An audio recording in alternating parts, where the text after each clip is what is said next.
Toleransi menjadi diksi yang patut kita ungkapkan dalam menyaksikan kehidupan umat beragama di Indonesia. Melihat beragam identitas personal dengan keyakinan yang berbeda, namun masyarakat tetap mudah berbaur tanpa risih.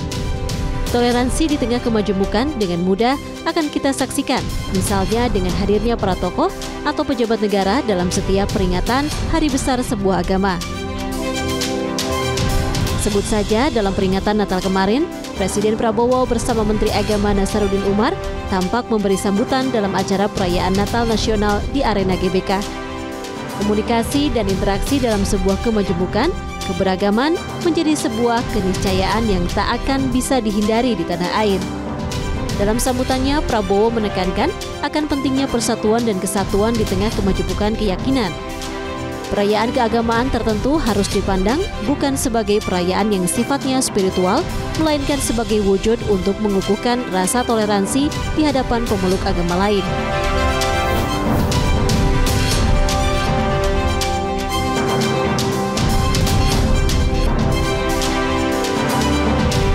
Belum lama ini, pemimpin umat Katolik dunia, Paus Fransiskus, berkunjung ke Indonesia.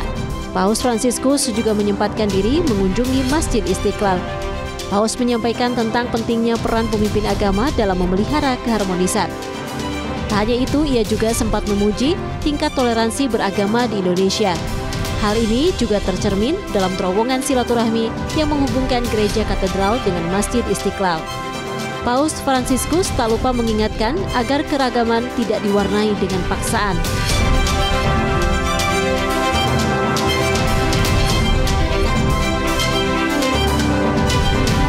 Semangat keberagaman yang kuat dapat diukur melalui sejauh mana seseorang itu mampu menebar kasih sayang kepada sesamanya meskipun berbeda dalam hal keyakinan.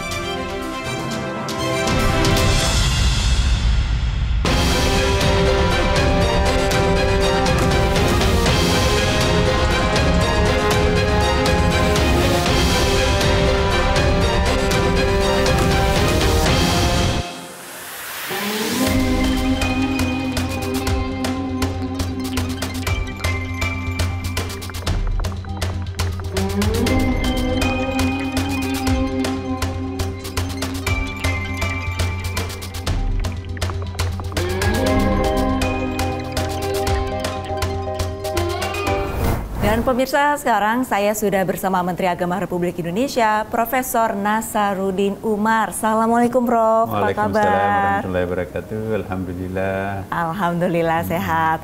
Prof, ini langsung saja saya mau bertanya nih, Prof. Beberapa hari yang lalu ini kan kita Indonesia dan juga seluruh dunia menggelar perayaan Natal nih, Prof. Nah, untuk evaluasinya sendiri untuk perayaan Natal di Indonesia tahun ini seperti apa? Ya, alhamdulillah ada banyak komentar teman-teman bahwa inilah Natal yang paling indah di Indonesia sepanjang sejarah. Bayangkan, saya juga nggak tahu persis ya, tapi pertama dari segi keamanan. Semua teman-teman kita yang melakukan Natalan itu tidak ada penjagaan yang ketat. Dulu kan harus ada ormas-ormas, misalnya ada Banser, Ansor ya, kemudian ada polisi, ada segala macam. Jadi orang mau melakukan pembebasan batin, tapi kok berhadapan dengan begitu macam-macam lapis pengamanan. Jadi seolah-olah ada ancaman gitu. Ini tidak ada pengamanan kelihatannya. Polisi pun juga mungkin ada yang berpakaian tidak resmi, tapi ini malah justru sejuk, nggak ada hujan juga yang banjir ya. Tidak, ya pokoknya cuacanya bersahabat. Apalagi kemarin dengan kehadiran Pak Prabowo ya kan di hall besar itu dihadiri juga oleh tokoh-tokoh lintas agama yang lain. Sangat-sangat indah, benar-benar Indonesia yang sangat cantik pada hari Natal itu ya. Nah, jadi kita berharap banyak, mudah-mudahan nanti kegiatan-kegiatan keagamaan yang lain termasuk Natal itu juga akan melambangkan keindonesiaannya seperti ini. Sebab Indonesia ini adalah negara yang sangat unik ya kan. Keunikannya itu karena begitu banyak 1.700 ya etniknya itu ya, kemudian 700 sekian bahasanya, pulaunya 17.500 ya kan. Kemudian juga luas wilayahnya, berada di posisi silang lagi kan. Jadi ternyata ya pertumbuhan ekonomi kita itu ya kita boleh bersyukurlah. Karena inflasi kita juga sangat rendah, sekitar 1, kemudian juga pertumbuhannya itu sekitar 5, bahkan diharapkan nanti akan meningkat ya kan. Bandingkan dengan negara-negara yang lain itu banyak sekali yang mengalami kemelorotan ya kan. Nah kita bersyukur. Bagaimana mungkin negara yang sangat kaya dengan etnik ini kok bisa kompak, bersatu dan rukun. Jadi jualan internasional kita yang paling mahal sekarang ini adalah kerukunan. Coba kita lihat di negara-negara yang lain. Hanya beberapa etniknya, tapi perang saudara, bunuh-bunuhan, bertetanggaan dan sebagainya. Kita ini alhamdulillah mendemonstrasikan kerukunan gitu ya. Ya, berarti untuk evaluasi perayaan Natal 2024 ini bisa dikatakan Natal berjalan dengan aman, kompak antar umat beragama. Tapi biasanya Prof, untuk isu toleransi, tiap perayaan Natal ini seringkali menggelitik keamanan masyarakat. Kalau misalkan untuk tahun 2024, isu toleransi yang hadir di masyarakat ada tidak, Prof? Apa sih toleransi? Toleransi itu bukan koeksistensi ya. Koeksistensi Anda hari di situ, saya hari di sini, kita sama-sama tenang, tapi lu gua ya kan. Itu bukan toleransi, itu koeksistensi. Toleransi itu Anda di sana, saya di sini, tapi kita sehati, sependeritaan, seperasaan, ya kan? Walaupun kita berbeda agama, walaupun berbeda etnik, tapi kalau Anda diisengin orang ya, diganggu orang, aku juga ikut terganggu. Tapi kalau koeksistensi, ya biarin aja, aku di sini yang penting aman. Nah toleransi itu adalah ada jalinan kebatinan di situ itu. Nah ini yang ditampilkan di Indonesia ini toleransi. Mungkin di tempat yang lain itu bukan toleransi tapi koeksistensi. Nah toleransi itu pun juga bertingkat-tingkat ya. Ada toleransi sejati ya. Nah kita berada pada tingkat toleransi yang paling tinggi di Indonesia ini, toleransi sejati. Kalau toleransi yang tidak sejati itu ya seperti diikat oleh ikatan-ikatan formal, ada undang-undang yang diikuti ya kan. Tapi kalau kita melampaui undang-undang, melampaui peraturan formal, ya kan. Contohnya saya ingin berikan satu contoh. Ya, pembangunan rumah-rumah ibadah. Secara formal kan ada aturannya. Tapi kalau nggak cukup jumlahnya sekian, itu kan otomatis kan secara formal nggak boleh membangun gereja di situ atau masjid di situ kan. Tapi ternyata dalam banyak kasus persaudaraan antara satu sama yang lain sebetulnya secara formal itu belum memenuhi syarat, tapi kok bisa berdiri masjid di situ atau berdiri gereja di situ atau berdiri rumah ibadah di situ. Kenapa? Karena ada persahabatan yang emosional yang sangat dalam. Itu yang saya maksudkan toleransi sejati. Jadi sudah melampaui batas-batas yuridis formal.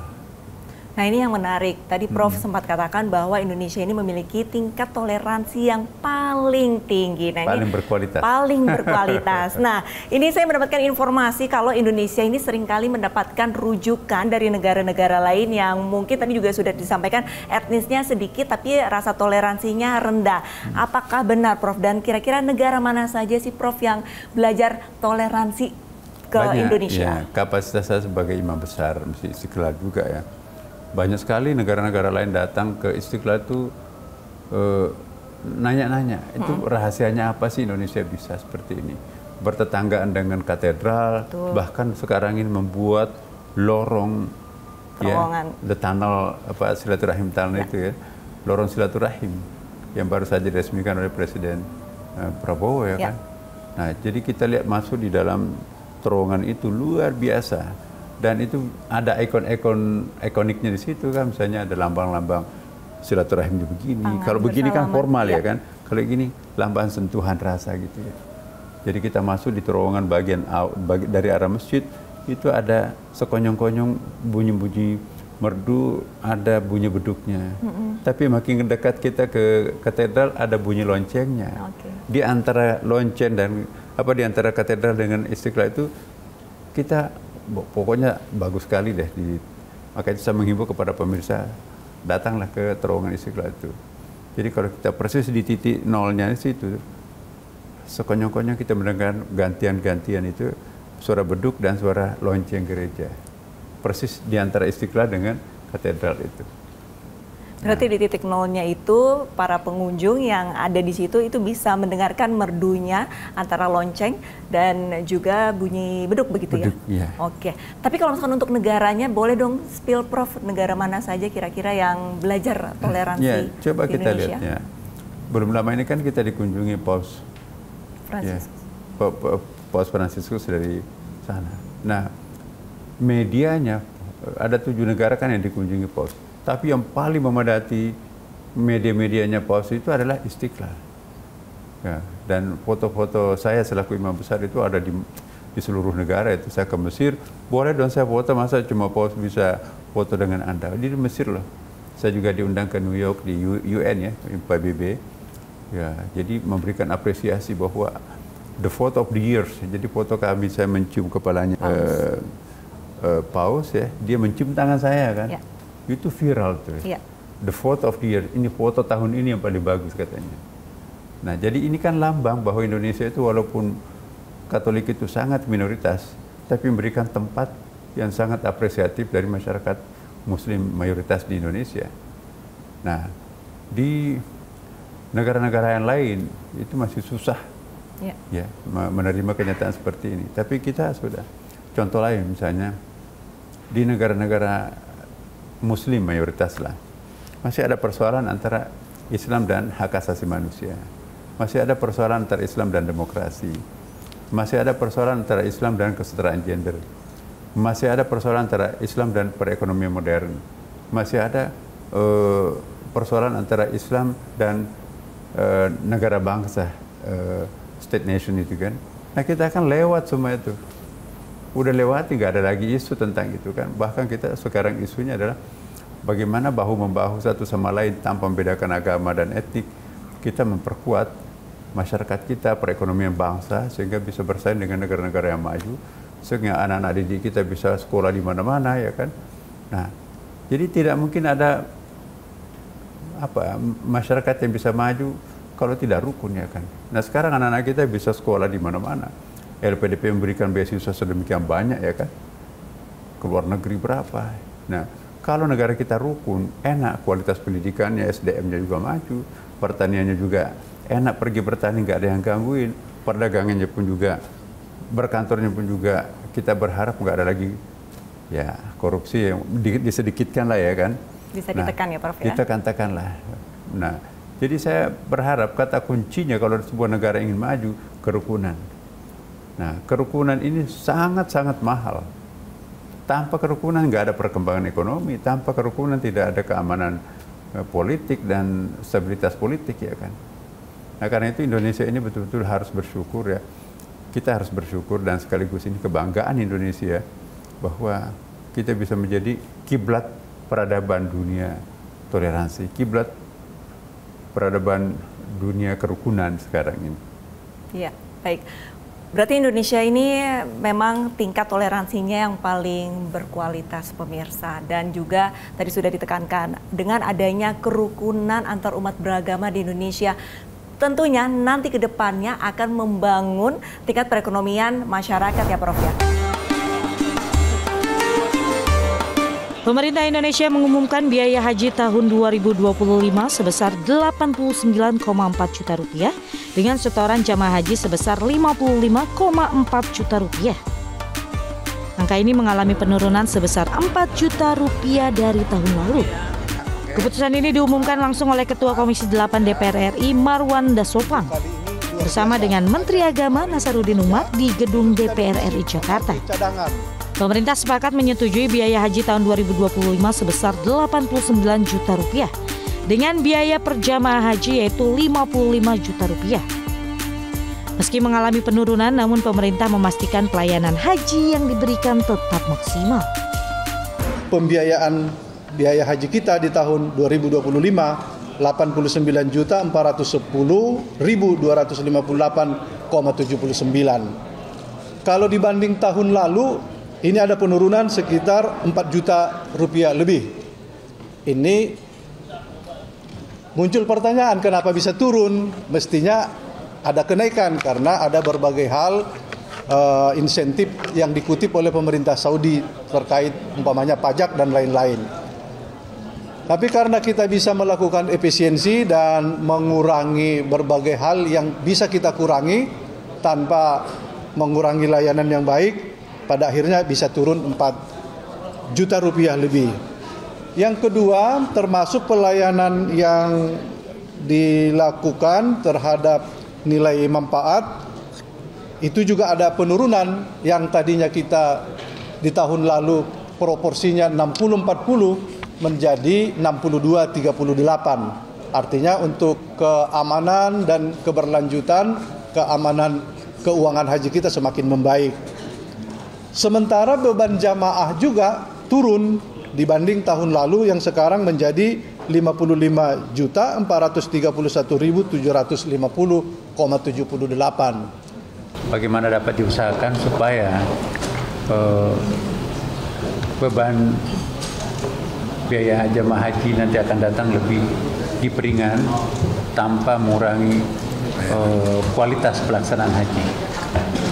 Dan setelah kami melakukan pertemuan intensif dengan Komisi 8 dan para pihak yang lain, maka kesimpulan yang paling indah, yang paling bagus kita bisa capai seperti yang disebutkan tadi. Kesepakatan antara Panja Haji DPR dan Kemenak menetapkan BPIH 2025 mengalami penurunan signifikan. Untuk kepastian hukum, Komisi 8 DPR meminta Menak segera berkoordinasi dengan Presiden guna menerbitkan Kepres BPIH 2025. Proses penyelenggaraan ibadah haji mulai bergulir di Arab Saudi sehingga percepatan penerbitan Kepres diperlukan. Penetapan BPIH 2025 menjadi komitmen pemerintah dan DPR dalam mendukung ibadah haji yang lebih terjangkau dan berkualitas. Sebagai perbandingan biaya haji di negara tetangga Indonesia adalah sebagai berikut. Malaysia menerapkan skema pendanaan haji dengan klasifikasi berdasarkan pendapatan calon jemaah. Rata-rata biaya haji di Malaysia adalah 63,7 juta. Sementara di Singapura biaya perjalanan haji mencapai 156 juta. Dan di Brunei Darussalam menetapkan biaya haji mencapai 176 juta rupiah. Oke, kita sekarang kalau misalkan berbicara ekonomi beralih ke ibadah haji nih Prof nih. Oke, ini dari Kementerian Agama kan mengusulkan biaya penyelenggaraan ibadah haji 2025 sebesar 93.389.684 rupiah. Nah, bagaimana sih Prof hitungannya, boleh dipaparin nggak sih Prof? Jadi gini, perhitungan haji itu kan sebetulnya gampang, rumusnya pun juga gampang. Dan itu terbuka, transparan, kita nggak ada yang ditutup-tutupi, ya kan. Karena ada namanya BP, ada namanya BPIH, ya, ada namanya BPKH. Apa itu BP? Jadi yang dibayar oleh jamaah haji itu untuk naik haji, ya. Karena jamaah haji itu kan 2 kali membayar. Pertama bayar panjar 25 juta juga. Ya. 20 juta. Misalnya mungkin ada 5 tahun yang lampau atau mungkin 30 tahun yang lalu sudah membayar 25 juta ini kan. Jadi bayaran 25 juta itu kan ada apa namanya itu ya, saya tidak ingin mengatakan bunganya, tapi ada profitnya, ada mudarabahnya atau ada masyarakatnya. Itu kan mungkin nanti per tahun katakanlah 1 juta ya kan. Nah, 30 tahun berarti 30 juta. Berarti sudah ada uangnya 25 juta modalnya. Kemudian juga ada profitnya itu katakanlah 20 juta atau 25 juta. Berarti sudah 50 juta sekian ya kan. Nah, terus nanti kekurangannya daripada seharusnya harus dibayar, dibantu lagi oleh BPKH. BPKH ini adalah tabungan-tabungannya itu juga dimainkan oleh BPKH ini untuk bisnis kemana-mana yang halal ya. Nah itu nanti ada kontribusinya. Jadi tahun lalu bantuan atau kontribusi BPKH itu sekitar 40%. Jadi jamaah haji kita itu hanya membayar 60% dari total jamaah haji ONH itu sekitar 93.000 ya, 93 juta. Ya. 93 juta itu harusnya dibayar, tetapi karena dikontribusi oleh profit tabungan haji itu 40%, berarti hanya membayar sekitar 50 sekian juta ya kan. Nah tahun ini kita sedang bersimulasi ini. Kalau 70 70% bayarnya jamaah haji, 30% dikontribusikan oleh BPKH, jadi ya mengembangkan dana haji itu, maka itu nanti ya gampang dihitung, bisa jamaah haji kita bisa membayar 60 sekian juta ya kan. Ya. Jadi itu.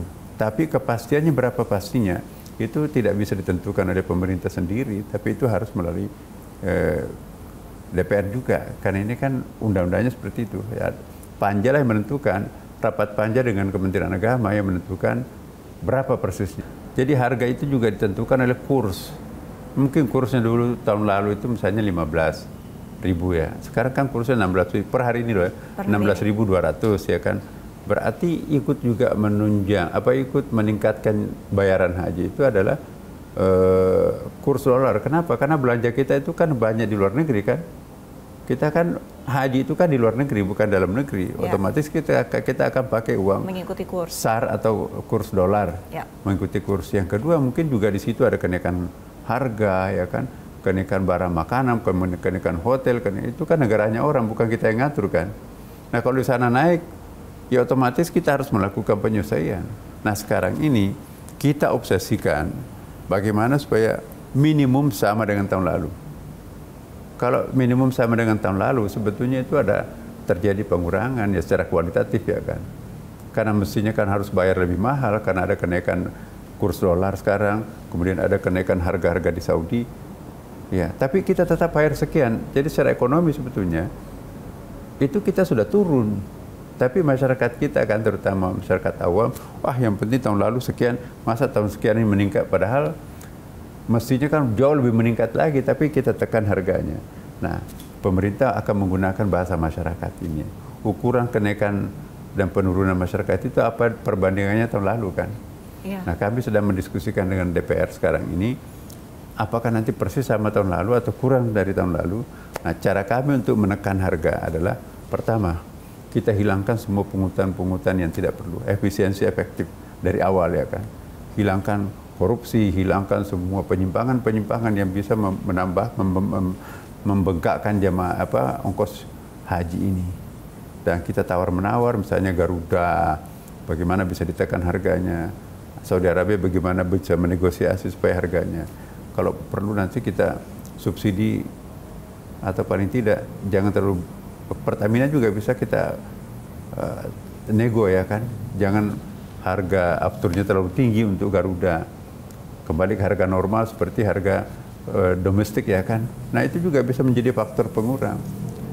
Kemudian juga hotel, kita tawar-menawar hotel itu. Dan sekali lagi, tidak boleh penurunan harga tapi mempengaruhi kualitas jaminan pelaksanaan haji. Jangan kita cari murahnya tapi pesawat karatan, bahaya kan ya. Pesawat itu dipakai ntar macam-macam. Jadi kualitasnya sangat bagus tapi harga bayarnya murah. Ini itu yang kita harapkan. Ini perjuangan pemerintah. Baik, berarti bisa dikatakan ini dari Kementerian Agama Republik Indonesia sendiri saat ini kan tengah berdialog begitu dengan Komisi 8 DPR RI dan juga tengah berkomunikasi dengan pemerintah Arab Saudi, kurang lebih seperti itu. Dan ini juga tanggal 10 nanti kami ke sana, dan tanggal 12 kami rapat lagi dengan Menteri Haji yang kedua kalinya, karena tahun lalu ya memang benar ya. Bulan lalu kami silaturahim dengan dengan Menteri Haji Saudi Arabia, sangat positif penyambutannya terhadap kami. Bahkan kami minta supaya nanti jamaah haji Indonesia itu ditempatkan di kawasan yang lebih dekat dari Jamarat itu kan, di Mina ya. Sebelum-sebelumnya kan ditempatkan kita di Mina, jadi di luar batas kota Mina sebetulnya. Ya. Jadi jalan kakinya jauh dan seterusnya banyak riskan. Bahkan ada kontroversi dari segi syariahnya ya. Ya pemirsa, jangan kemana-mana karena One on One masih akan segera kembali usai jeda. Tetaplah bersama kami.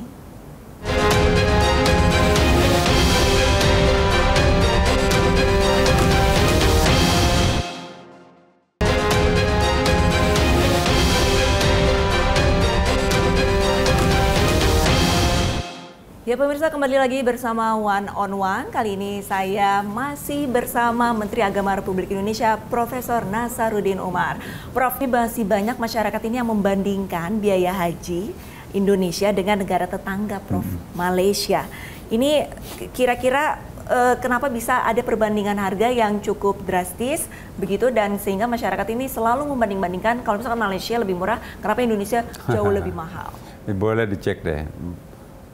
Malaysia nggak benar itu bahwa Malaysia lebih murah daripada Indonesia.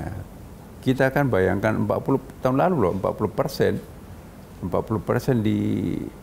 dikontribusi oleh BPKH terhadap jemaah haji kita. Nah, sedangkan Malaysia kan ya memang kalau kumulatifnya mungkin ya saya nggak tahu. Tetapi di Malaysia itu begini, kita kan nanti jamaah kita kan dikasih uang lagi kan, di uang belanja di Saudi kan. Jadi bayarnya sekian tapi akan kembali juga. Kalau Malaysia bayarnya sekian tapi nggak dapat uang apa-apa lagi di sana kan. Ya, kemudian juga ada hal-hal tertentu bayar sendiri jamaahnya kan. Kita kan semua paketnya dibayarkan semua oleh jamaah. Jadi mungkin pengurangannya di situ. Malaysia hanya bayar sekian, tapi nggak dapat lagi uang cash di sana. Kita bayarnya agak sedikit, misalnya tinggi ya, tetapi kembalikan uangnya sekian. Kemudian busnya antar jemput jamaah itu diantar, kemudian juga kemahnya, fasilitas dalamannya, bahkan tehnya, kopinya. Ya, negara-negara lain itu hanya membayar ke negaranya itu tenda dengan tempatnya. Soal makannya dia makan sendiri jamaahnya di situ. Banyak kan kantin-kantin di sekitar situ. Nah, berjamaah kan nggak usah repot-repot. Pakai dapur, pakai nasi kotak ya kan. Kalau dapur umum itu agak susah ya karena space-nya sangat terbatas. Nah, jadi saya kira kalau kita mau hitung-hitungan semua, nggak benar bahwa Malaysia itu lebih murah daripada Indonesia. Memang bayarnya sedikit. Indonesia sedikit mungkin lebih mahal, tetapi nanti dikembalikan sebagian uangnya kan untuk uang belanja di sana kan. Dikasih uang saku istilahnya ya Prof ya. Kemudian di sana kan bayar sendiri pembimbingnya. Kita di sini satu paket semua. Pendamping kita itu kan kita yang bayar, bukan jamaah yang bayar. Berarti bisa dikatakan Indonesia memang agak lebih sedikit karena whole package semuanya ini sudah diatur oleh Kementerian Agama demi kenyamanan dan kelancaran dari jamaah itu sendiri pada saat pelaksanaan ibadah haji. Kurang lebih saya rangkum seperti itu ya Prof ya? Boleh.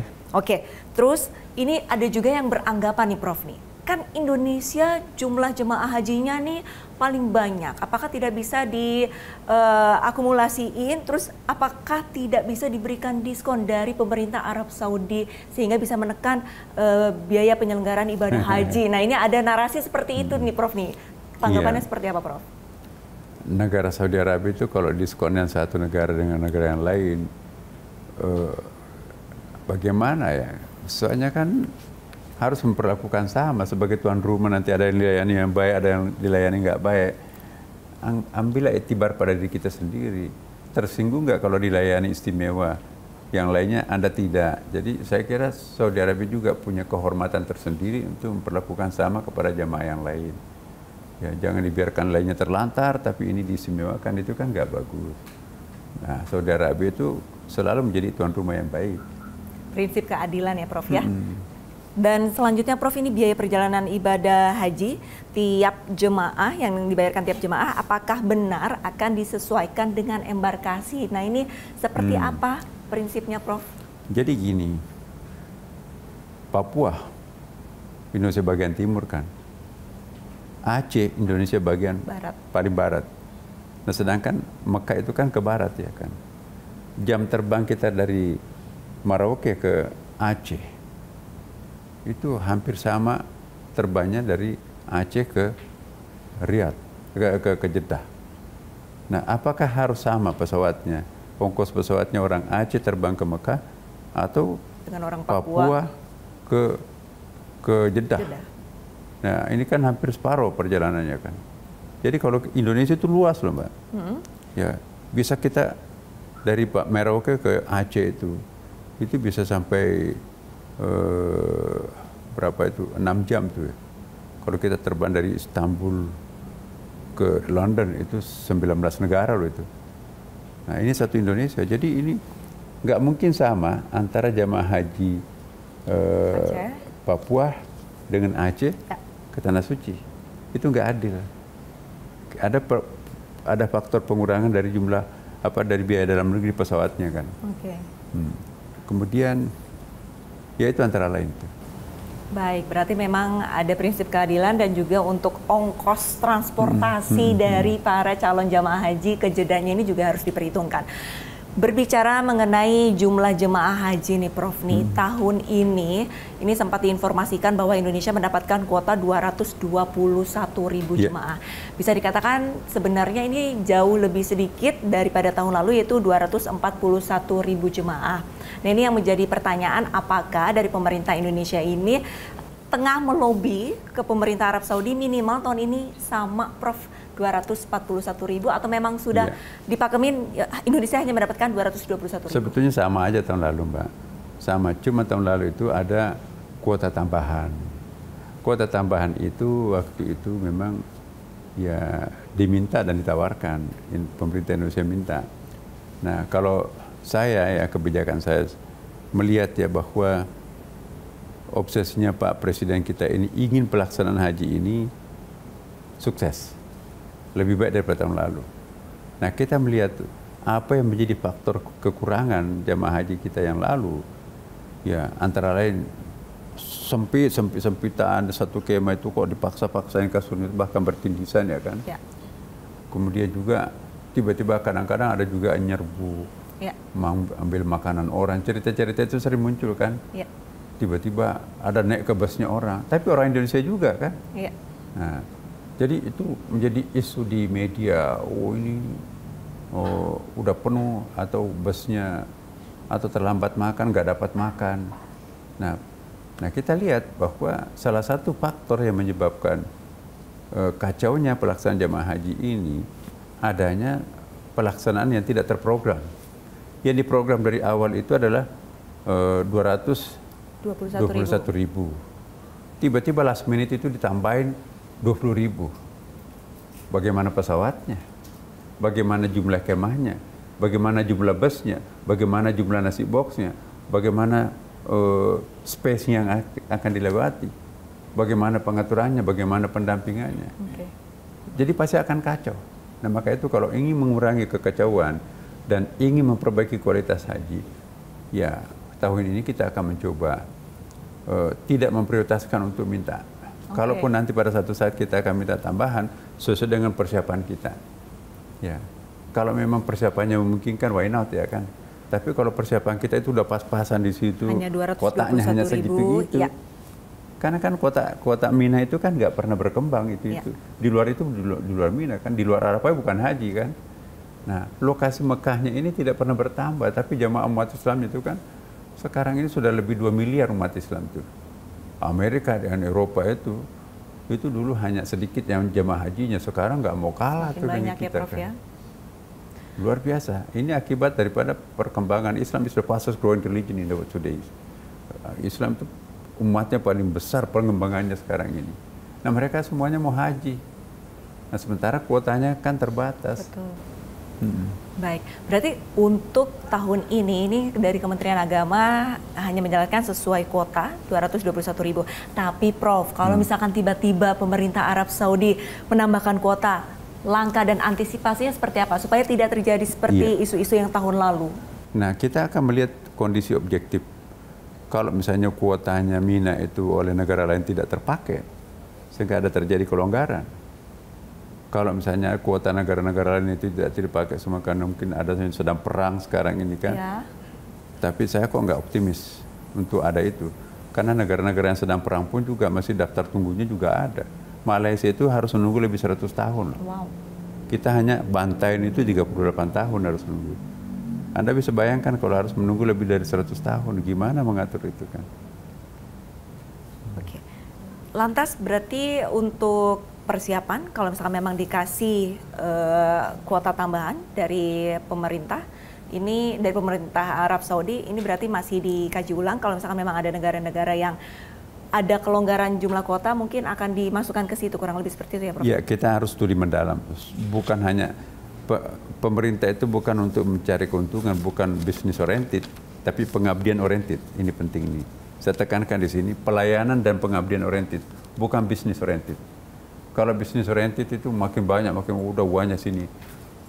Jadi untuk apa kita banyak uang masuk, tapi penderitaan jamaah nggak bisa. Jadi saya pikir kualitas haji itu yang paling penting dan keamanan jamaah haji itu yang paling penting. Ya, kenapa banyak meninggal? Kenapa banyak yang sakit? Jangan-jangan pelayanannya yang kurang karena over ya kan? Ya. Nah, kita harus rasional. Itu kata kuncinya, kita harus rasional. Harus rasional dan mementingkan kualitas bukan kuantitas. Jadi memang sebenarnya lebih baik 221.000 jamaah, tapi semua jamaah ini melaksanakan ibadah hajinya dengan aman, lancar, dan juga tentram. Kurang lebih seperti itu ya Prof ya. Baik pemirsa, One on One masih akan segera kembali usai jeda. Tetaplah bersama kami.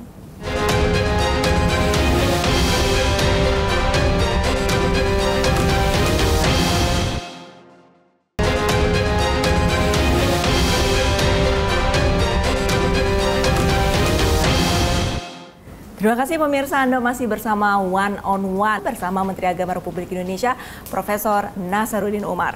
Prof, kita lanjutkan lagi diskusi kita. Selain soal haji Prof, ini kira-kira apa sih program prioritas atau quick win Kemenak tahun 2025 Prof?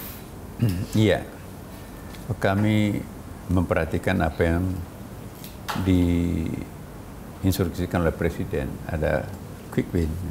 Salah satu keinginan kami ini adalah masalah pendidikan.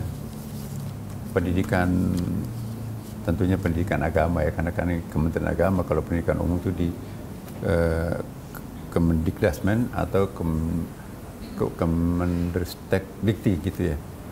Nah, kita sudah memperhatikan masalah sekolah unggulan ya.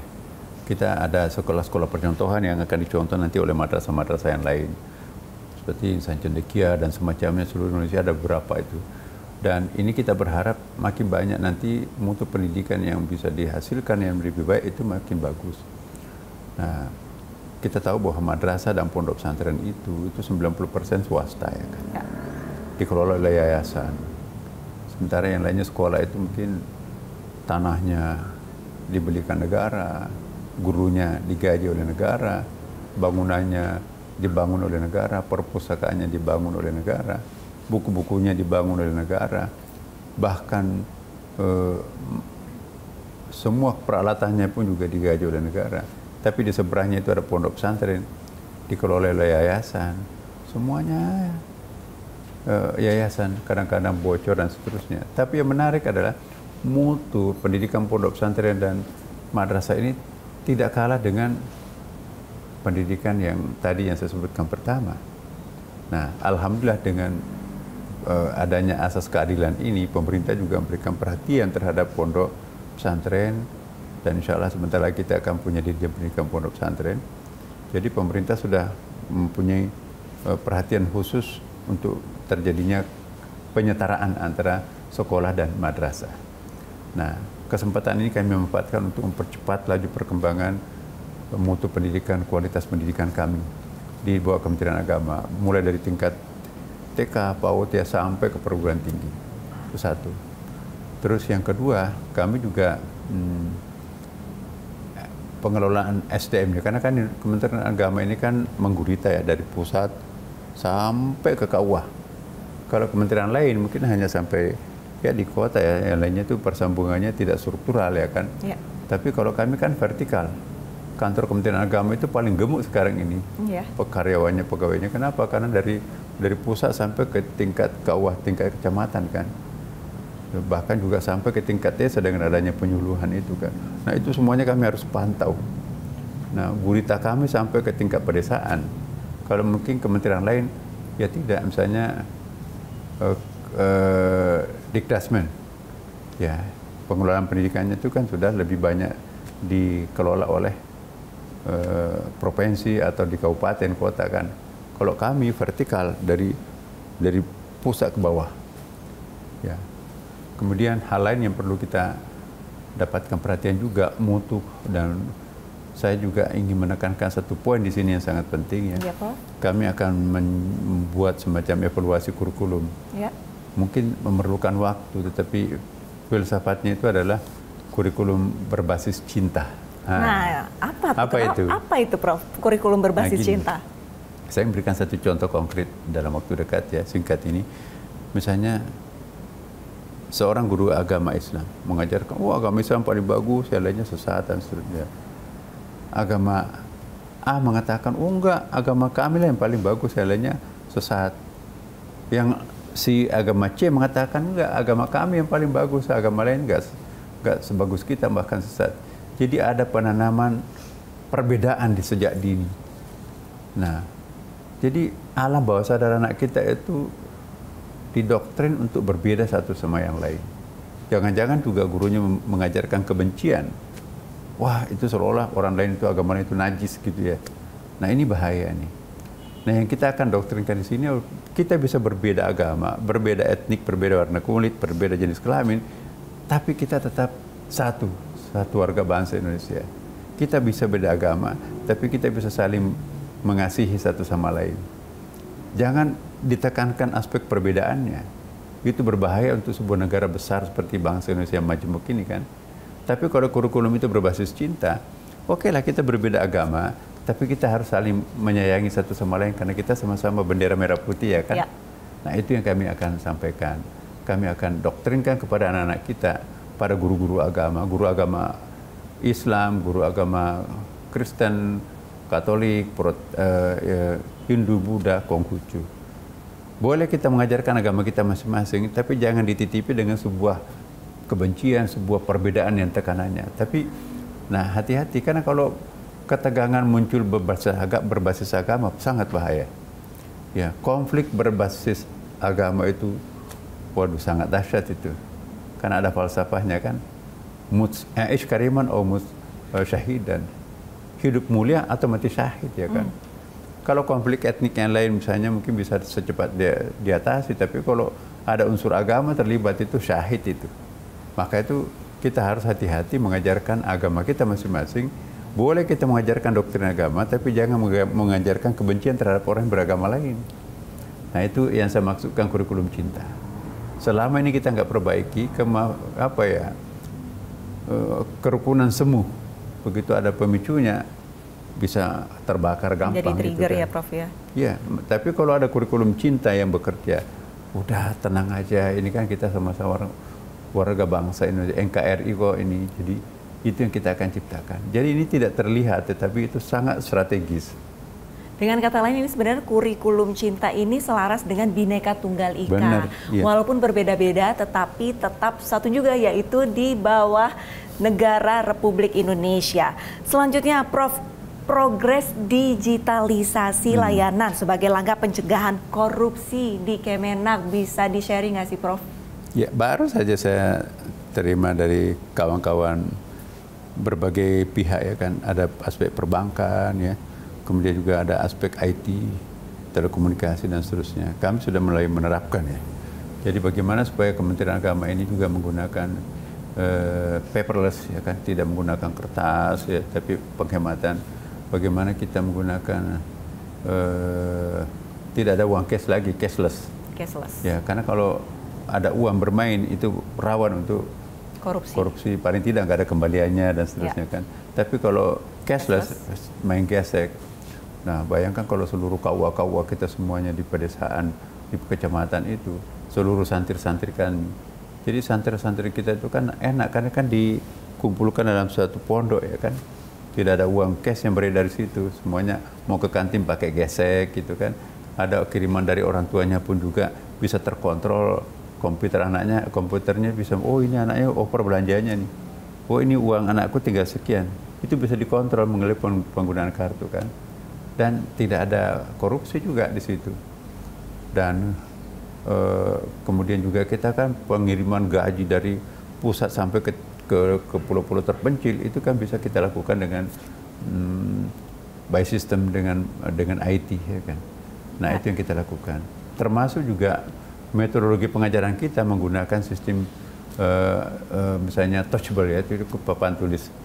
Dulu kan masih kita menggunakan papan tulis, whiteboard ya kan, kapur ya, atau meningkat menjadi spidol. Sekarang ini kita mencoba untuk memperkenalkan sistem canggih ya, touchable seperti hanya di sekolah-sekolah unggulan kami. Sebetulnya makin ke sini teknologi itu makin murah, Mbak. Dulu kan seperti itu, wah bukan main. mahal ya. Tapi makin ke sini makin murah karena apa? Anak-anak Indonesia sendiri juga sudah mampu menciptakan layar sentuh itu. Betul. Nah. Baik, berarti untuk digitalisasi ini memang sudah mulai diterapkan hingga ke sekolah-sekolah ya Prof ya.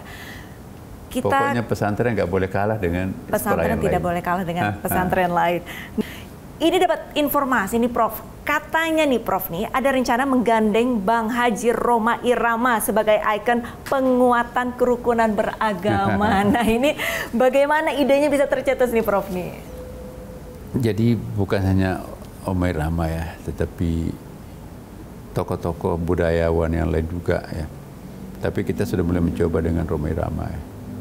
Saya sendiri juga pernah podcast bersama, kemudian juga kemarin kita juga ajak beliau. Kan salah satu ikonnya Rhoma Irama itu kan dakwah lewat seni ya kan. Ya. Jadi anak-anak muda kita itu banyak mendengarkan bukan saja indahnya lagunya, tetapi juga dalamnya penghayatan yang disampaikan melalui narasi lagu itu sendiri. Lirik-lirik lagunya Bang Haji ya. Nah kita juga melihat misalnya sejumlah band-band anak muda kita ini kan juga itu sangat religius ya kan. Ya.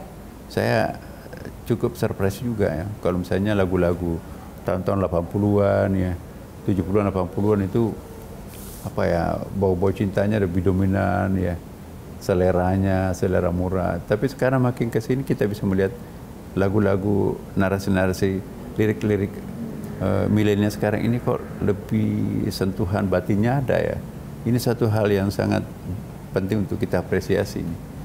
Karena kalau itu mampu mencerahkan jiwa remaja kita, itu kan berarti ada semacam pendinginan ya kan. Karena kalau over maskulin, waktu itu bahaya tuh. Tapi ada feminisasi jiwa-jiwa maskulin itu sangat penting. Jadi sentuhan-sentuhan rasa itu penting. Apalagi dalam Islam kan. Jadi seni itu sangat penting. Imam Al-Ghazali mengatakan orang yang tidak memiliki rasa seni, dikhawatirkan hatinya orang itu kasar. Maka itu seni itu penting. Nabi juga mencintai seni kan. Setiap hari Lebaran mengundang seniman untuk bernyanyi di rumahnya.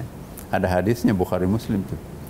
Kemudian juga Nabi mengundang seniman datang ke masjid menghibur masyarakatnya. Jadi Nabi tahu persis salah satu kebutuhan masyarakat itu adalah seni. Maka itu secara periodik mereka mengundang seniman itu datang ke masjid untuk menghibur masyarakat. Nah, kemudian Islam itu bangunannya juga berseni. Jadi Islam itu seni. Nah, karena itu agama lain juga seni. Coba kita lihat. Arsitek yang paling monumental itu kan 7 keajaiban dunia itu kan produk-produk seni religius ya kan. Ya, misalnya Borobudur. Ya, itu kan karya seni religius. Ka'bah di Mekah itu karya religius. Ya. Ya, piramidah di Mesir itu kan religiositinya juga sangat kuat. Bahkan sampai tembok di Cina itu kan religi juga. Menara Miri juga itu karya religi. Jadi karya religi itu adalah sangat monumental. Nah, karena itu jangan memandang enteng agama, karena berbicara tentang seni yang monumental itu ada agama di situ itu. Mungkin pertanyaan terakhir tadi sempat disinggung sama Prof tentang Lebaran. Nah, ini ada informasi katanya selama bulan Ramadan ini ada wacana libur selama Ramadan. Apa benar, Prof? Iya, bagi kita di Kementerian Agama itu namanya pesantren itu libur bulan suci Ramadan, diisi dengan penghayatan, diisi dengan pekerjaan-pekerjaan yang sudah diberikan oleh guru-gurunya, pimpinan pondoknya, berdakwah dari masjid ke masjid, dipakai untuk menghafal Al-Quran, dipakai untuk berdakwah kemana-mana, dipakai untuk melakukan produk-produk seni religi, ya kan. Nah, jadi itu belum nasional karena pendidikan umum belum, ya masih mengikuti kalendernya kan. Nah, kami juga nanti akan diskusi dengan teman kami, Menteri Dikdasmen ya, apakah bisa kita bersepakat untuk mengkaji efektivitas libur Ramadan ini atau tidak. Ya. Nah, jadi saya kira ke depan tunggulah, mudah-mudahan ada keputusan. Kita akan tentu menimbang plus minusnya seperti apa. Tentu kita akan memihak kepada apa yang lebih banyak plusnya kan gitu.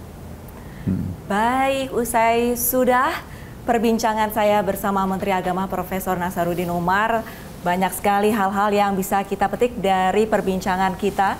Dan Prof, terima kasih banyak atas waktunya. Pemirsa, saya Arlista Hadi pamit undur diri. Terima kasih dan sampai jumpa.